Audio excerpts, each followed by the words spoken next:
saya kira sudah beredar cukup lama di publik. Ya, mendapatkan rekam ini seperti seakan-akan tidak menjadi kewajiban dan semua menjadi pilihan juri kepolisian Republik Indonesia.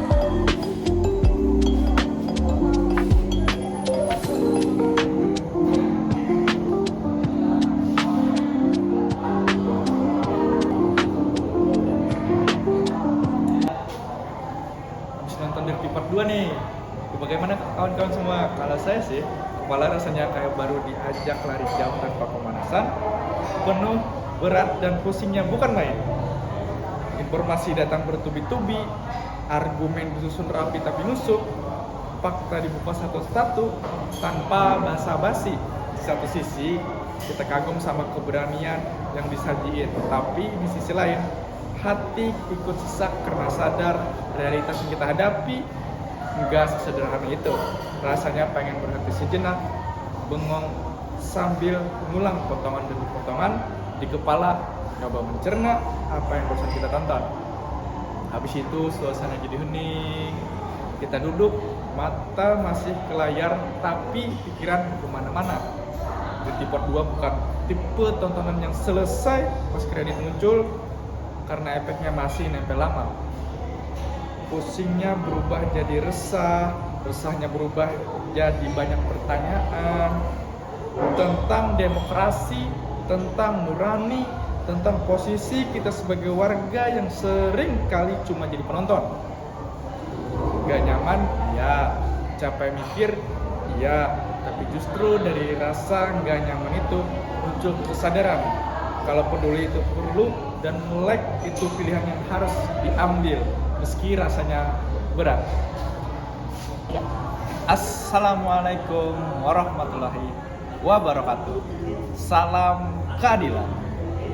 Saya di sini atas nama Abdul Rasid dengan NIM 2210 2111100111, yang mana pada kali ini akan membahas video ujian akhir semester yang diampu oleh dosen pengampu tercinta kita, dosen Arisandi Mursalin SHMH, yang mana kita akan membedah realitas hukum dan politik di Indonesia sekarang ini, yang mana Indonesia menuju, yang katanya Indonesia menuju Indonesia emas di tahun 2045, serta menganalisis masa depan bagaimana Indonesia ke depan dan dilanjutkan dengan pandangan hukum saya terhadap tragedi bencana di Sumatera yang sedang terjadi saat ini. Kita masuk ke dalam pembahasan film Dirty Part 2, kawan-kawan semua, yang mana film Dirty Part ini disutradarai oleh Dandi Dwi Laksono, yang mana kembali menelanjangi bagaimana desain kecurangan pemilu tidak berhenti di Pilpres atau pemilihan presiden di tahun 2024 saja, tetapi berlanjut ke sistem pilkada atau biasanya kita sebut pemilihan kepala daerah serentak dan tata kelola pemerintahan pasca pelantikan. Jika Dirty Part pertama membahas desain kecurangan, film kedua ini menyoroti penguasaan total. Substansi materi film ini menunjukkan, yang pertama, oligarki yang semakin terkonsolidasi. Tidak ada lagi check and balances, partai politik tersandra dan oposisi dimatikan, bukan dengan represi fisik, tapi dengan rangkulan kekuasaan partai politik. Yang kedua adalah pelemahan hukum atau lawfare, yang mana hukum tidak lagi menjadi panglima, tetapi menjadi alat pukul atau alat sebagai kekuasaan atau weaponization of law. Institusi penegak hukum digunakan untuk mengamankan kepentingan penguasa dan menekan lawan politik. Yang ketiga itu ada di pencitraan di tengah-tengah krisis. Film ini menyentil bagaimana elit sibuk memoles citra nasionalisme dan makan bergizi gratis, sementara fondasi demokrasi ekologi kita sedang keropos. Dalam aspek hukum tata negara saat ini, dari bulan Desember tahun 2025, kita melihat residu dari pemilu 2024 yang mana merusak tatanan konstitusi kawan-kawan semua. Mahkamah Konstitusi yang seharusnya menjadi the guardian of constitution sempat terdegradasi menjadi the guardian of dynasty. Produk hukum seperti revisi undang-undang pilkada atau undang-undang kementerian negara dibuat bukan untuk bonum common atau lebih mudahnya kita sebut sebagai kesejahteraan umum, tapi untuk mengakomodasi bagi-bagi kekuasaan. Ini adalah politik akomodatif. Secara politik kita melihat fenomena Orde Baru plus. Jika dulu represif dengan militer, sekarang represif dengan manipulasi, regulasi, dan undang-undang ITE. Kritik dianggap kebencian, aspirasi dianggap makar. Jika tren dirty vote ini berlanjut, di mana hukum hanya melayani kekuasaan, maka di 2045 kita bukan menyambut Indonesia emas, tetapi adalah Indonesia cemas. Film Dirty Vote 2 bukan sekedar tontonan, tapi early warning system bagi demokrasi kita. Jika film pertama bicara soal manipulasi putusan MK, film kedua ini menyoroti bagaimana 48% wilayah pilkada di tahun 2024 kemarin hanya melawan kotak kosong atau calon boneka. Data ini selaras dengan laporan The Economist Intelligence Unit atau bisa disingkat EIU tahun 2024 sampai 2025 yang menempatkan Indonesia masih dalam kategori cacat demokrasi atau dalam bahasa Inggrisnya flawed demokrasi dengan skor yang stagnan di angka 6. Ada 2 poin krusial dalam film ini yang saya kaitkan dalam kondisi hukum kita saat ini. Yang pertama ada legislasi ugal-ugalan. Kita melihat pola pembentukan undang-undang yang mengabaikan partisipasi publik atau meaningful participation. Contoh nyatanya adalah revisi undang-undang penyiaran dan undang-undang kementerian negara yang disahkan kilat demi mengakomodasi kabinet gemuk. Yang kedua, korupsi politik. Indeks persepsi korupsi atau bisa disingkat IPK Indonesia yang merosot tajam ke skor 34 terburuk dalam 1 dekade terakhir membuktikan tesis Dirty Vote ini bahwasanya hukum telah dilumpuhkan untuk melanggengkan kekuasaan.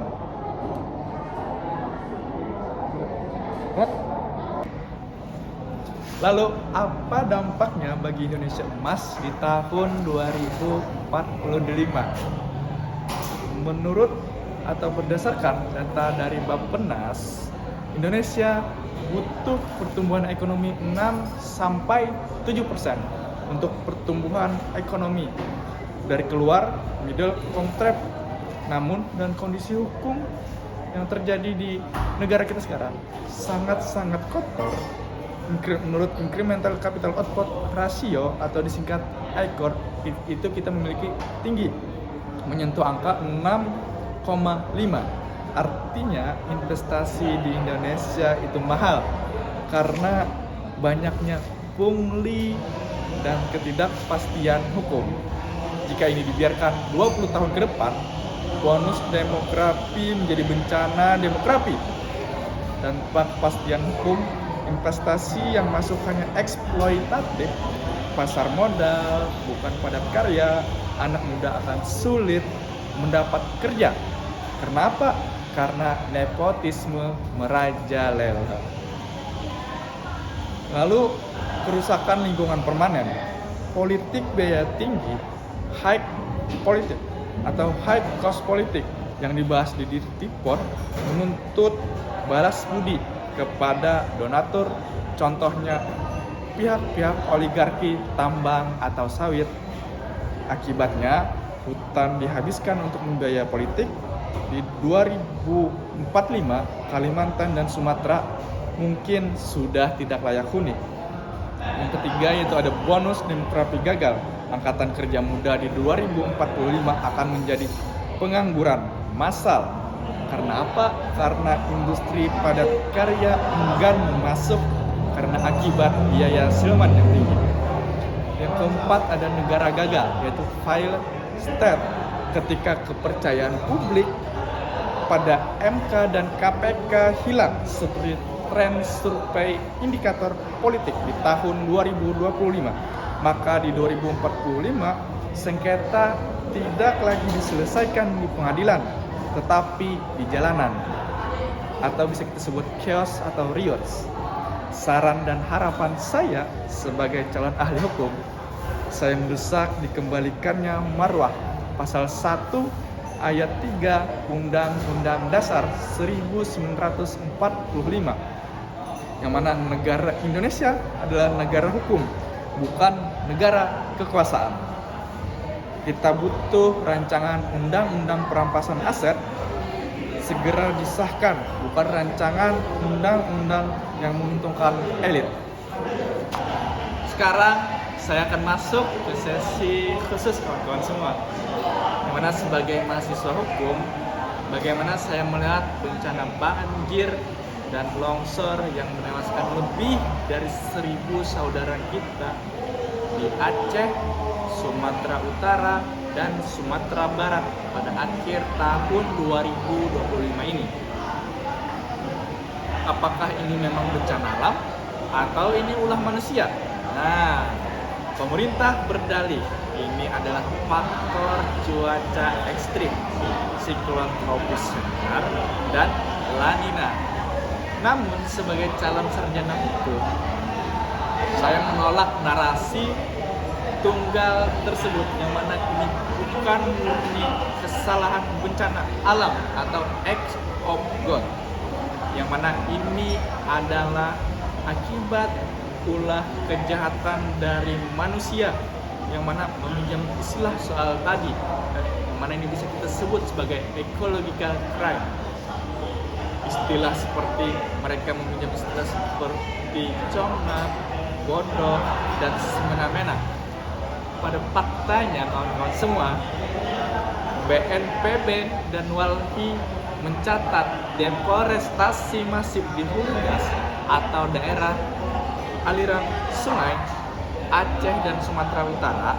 Hutan yang seharusnya menjadi spons air telah berubah menjadi tambang ilegal dan perkebunan sawit korporasi. Banyak pejabat daerah yang mendapatkan izin usaha pertambangan dan juga hak guna usaha di kawasan hutan lindung demi pendanaan politik, entah itu politik pemilihan presiden atau politik pemilihan pilkada. Jadi ketika hujan ekstrim datang di musim-musim hujan di akhir tahun ini, alam sudah kehilangan daya tampungnya, kawan-kawan semua. Ini adalah bencana hidrometeorologi buatan. Dalam perspektif hukum lingkungan, Undang-Undang Nomor 32 Tahun 2009, bencana ini membuktikan gagalnya instrumen KLHS, atau bisa kita jelaskan atau lebih perjelas, itu adalah kajian lingkungan hidup strategis dan AMDAL. Pemerintah pusat dan daerah bisa digugat melalui class action atau citizen lawsuit pada pasal 28H Undang-Undang Dasar 1945, yang mana di situ tertulis jelas menjamin hak setiap orang atas lingkungan hidup yang baik dan sehat. Ketika negara membiarkan hutan gundul demi investasi, negara telah melakukan perbuatan melawan hukum oleh penguasa, atau dalam bahasa Belandanya onrechtmatige overheidsdaad. Sikap pemerintah yang enggan menetapkan ini sebagai bencana nasional dengan alasan anggaran atau citra politik adalah bentuk pengkhianatan terhadap amanat konstitusi untuk melindungi segenap bangsa Indonesia. Kesimpulannya, bencana di Sumatera dan substansi film Dirty Pot 2 memiliki benang merah yang sama, yaitu adalah keserakahan elit sebagai generasi penerus. Saya menuntut pertanggungjawaban hukum yang tegas. Jangan salahkan hujan, tapi adili perusak hutan. Sekian analisis saya untuk ujian akhir semester ini. Maju terus mahasiswa Indonesia. Wassalamualaikum warahmatullahi wabarakatuh.